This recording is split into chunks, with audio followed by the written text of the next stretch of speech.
Thank you so much, Joyce, for welcoming us to Libra Farm. If you haven't subscribed to our YouTube channel, kindly subscribe to the YouTube channel and watch us make Joyce a millionaire farmer. I'm really humbled by your story that you just gave to us in the previous video. And I was also really humbled when you kept calling for us to come and see what you've learned from our lessons and what you want us to improve. Today, unlike other farmers, I want to give you tips on how you can shoot from where you are now to a millionaire farmer. In the previous video, you said you used to keep layers, or you were given 4 chicken by your mother, and then they died. And then you kept breeding them until you have what you have now. But along the way, some of them died, and you're able to get some knowledge on how you can address the diseases. I want you to go a notch higher and do something different from other chicken farmers, but you'll still be in the poultry industry. All right? I was so happy when I came to your farm and I was able to see you're doing mixed bird breeding. You have chicken, but then you're keeping guinea fowls together with them and some turkey. You know what? I want you in future, and anybody who is watching, when you think about poultry, you don't just think about chicken alone. Think about ornamental birds, the bantams. A pair of bantams will fetch you 10,000 shillings, all right? Or it will cost you $100 a pair. And the feed intake is lower than the normal chicken. A pair of vulturine guinea fowl will go for $12,120. And you know what? The feed intake for a vulturine guinea fowl is lower than a normal chicken. A normal chicken will eat 45 grams at grower stage. It will eat between 90 to 105 grams at laying stage. But a vulturine guinea fowl will eat up to 21 grams of feed. And then you can substitute with other feeds like greens or leftovers. But the duration of maturity compared to the improved Kenyeji chicken is almost at bar. And so you'll find that a Kenyeji chicken will sell for 1,500 shillings, that is 1.5, that is $15, and a vulturine guinea fowl, one. Of course, you cannot sell one, you'll sell a pair, but one will sell 500. So this one is 5 times more, or even I think 50 times more, 10 times more than the other one. Have you ever seen a guinea fowl suffering from Newcastle disease? No. Have you ever seen a guinea fowl being dewormed frequently? No. Have you ever seen a guinea fowl suffering from breathing complications, CRD, oftenly, or even during brooding? Can you compare the mortality of guinea fowl now that you're doing some guinea fowl here? Can you compare the mortality of guinea fowl and the normal chicken? So I want you to keep the chicken. Don't only sell the chicken when they're mature. Go ahead and hatch the eggs. Make money from selling day-old chicks. Also, think about brooding chicken and selling the chicken at 2 weeks old, at 3 weeks old. You will make more money. A 2 weeks old chicken, you will sell it at 180 shillings, $1.8, close to $250, $2.5. You cannot tell me, because a day-old chicken will go for $1, which is 100 shillings. So you cannot tell me that within a period of 2 weeks, a chick will consume feed equals to $15. Okay? So you cannot tell me at the same time again you use charcoal close to that amount. And also you use labor close to that amount.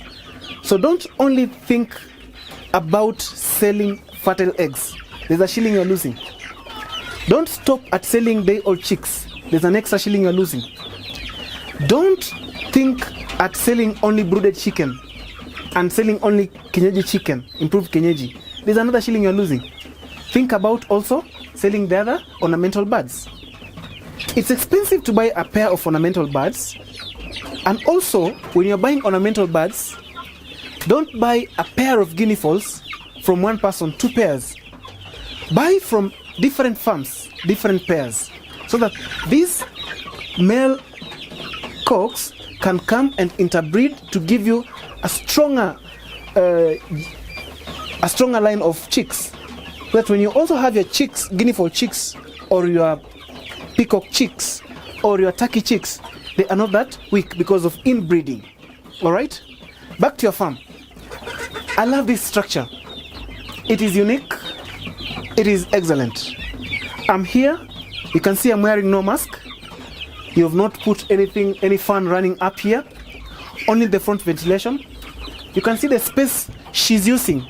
A very small space. More than 200 birds. Around 10 guinea fowl and some 2 or 3 turkeys at a very small space. She still has more space to keep the same number of birds down here. Nothing has been kept here. This is a very brilliant idea. I love how she's managing the manure. When you think about building a structure, don't only go high-tech. You can go simple and excellent. The birds are feeding from outside, they're drinking from inside. She has put a wire mesh at the base of the top house. When the droppings fall, they fall on the lower cage or on the lower box. The birds are depleter. You know, they are free, they are moving around. So you cannot have spillages of water, then the birds eating their poop, bringing in coccidiosis. But I want to give you a small, always, you can never miss a mistake. When this manure drops on this lower box, you can see you're using iron sheet. Manure is very rich in uric acid. Uric acid is very good in corroding.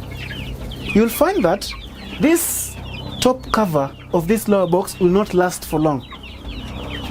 So when you're doing cleaning, after you've cleaned the whole of this lower section, before using this, it's a plastic iron sheet, right? So before using this sheet, kindly spread a polythene paper on top of it so that the manure can fall on the polythene paper. It's very easy for you to clean. You just come and pull the polythene paper and spread another one. You can harvest your manure very easily without disturbing the chicken and also without corroding the roof of the lower chicken. Okay? I think you get my point very well.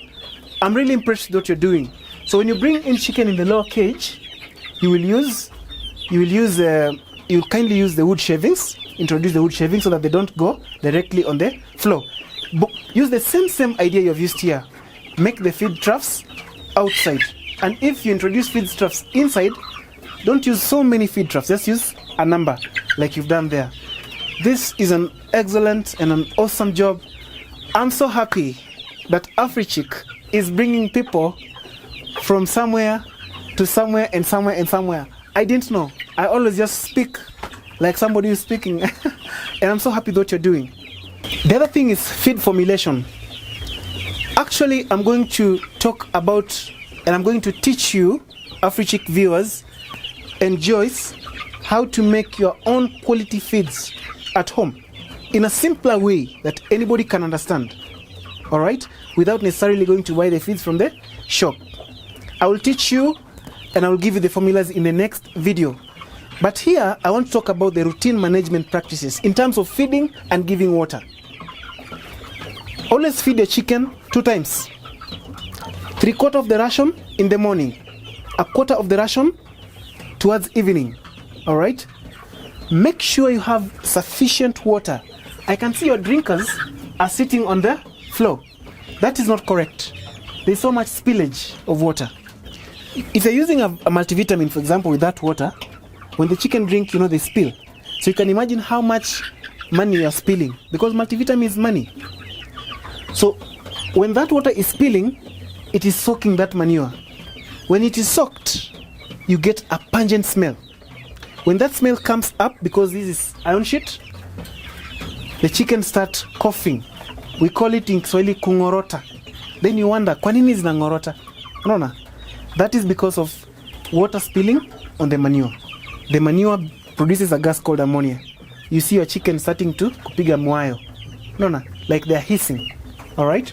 Then you'll see your chicken coughing. At the end of the day, you start seeing mortalities. When the chicken are stressed, the feed intake reduces. When the feed intake reduces, automatically the FCR reduces, the feed conversion ratio. The BMR reduces, the basal metabolic rate.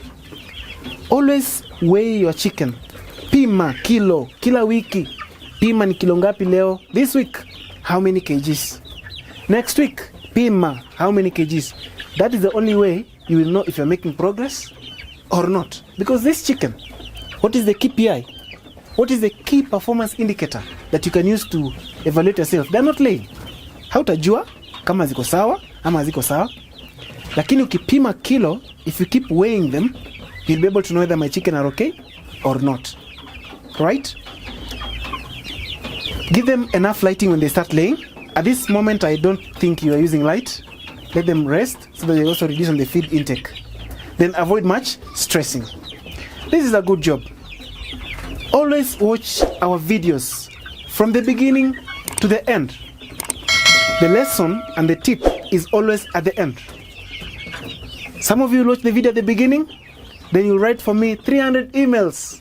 Honestly, most of the emails, I've addressed them in the videos. Take your time and watch the video. Just learn everything.